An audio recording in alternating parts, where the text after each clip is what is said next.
All right, let's dive in. We're going to talk about the story of how one of America's most famous writers, the legendary Mark Twain, ended up on an absolutely unforgettable journey to India. And, this wasn't some leisurely vacation. Nope, this was a trip born out of pure desperation, a gamble that would completely change how he saw the world and, honestly, how the West saw India. I mean, it sounds kind of crazy, right? By the late 1800s, Mark Twain was a global superstar, a literary icon. But behind all that fame and the famous white suit, a total financial catastrophe was brewing. So what do? What does a man at the absolute peak of his career do when he's staring down complete and utter ruin? Well, he does the only thing he really can. He gets back to work. But this wasn't some kind of creative retreat. This was a mission of necessity, plain and simple. To pull himself out of bankruptcy, Twain set off on this grueling, year-long lecture tour all around the globe. And a huge part of that journey would land him in a place he only knew as ancient, mysterious, and just vast. India. So before we can really get what he thought of India, we have to understand the motivation that took him there in the first place. This was no pleasure cruise. This was a fight for his financial survival. And the timeline here is pretty remarkable when you think about it. In 1895, Twain kicks off this global tour, just facing this massive, uncertain financial future.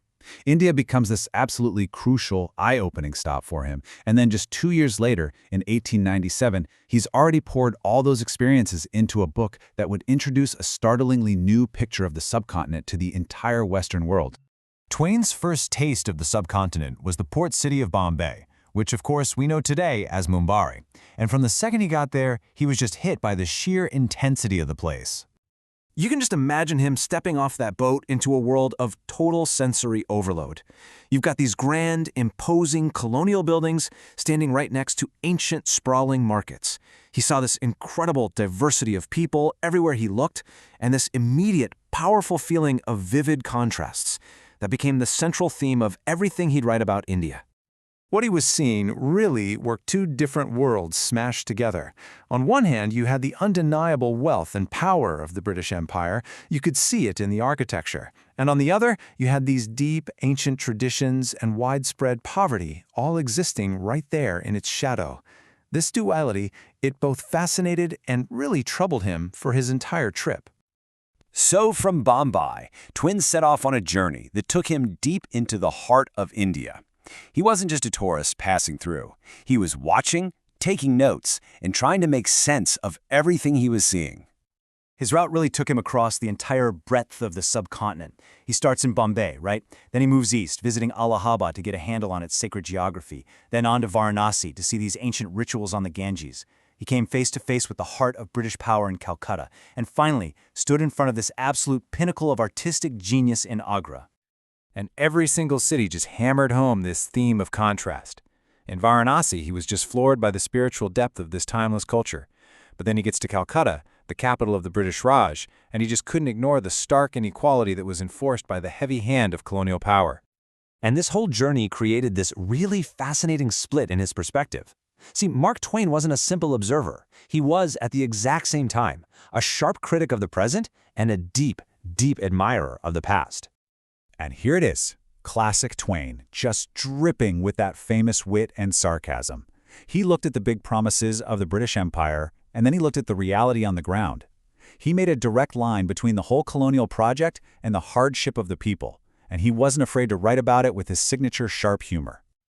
But then, on the complete flip side, you get this, a sense of pure, unfiltered awe. I mean, from his description of the Taj Mahal, you can just feel how completely captivated he was by its beauty. To Twain, this wasn't just a building. It was the ultimate symbol of India's incredible artistic brilliance and its profound cultural history.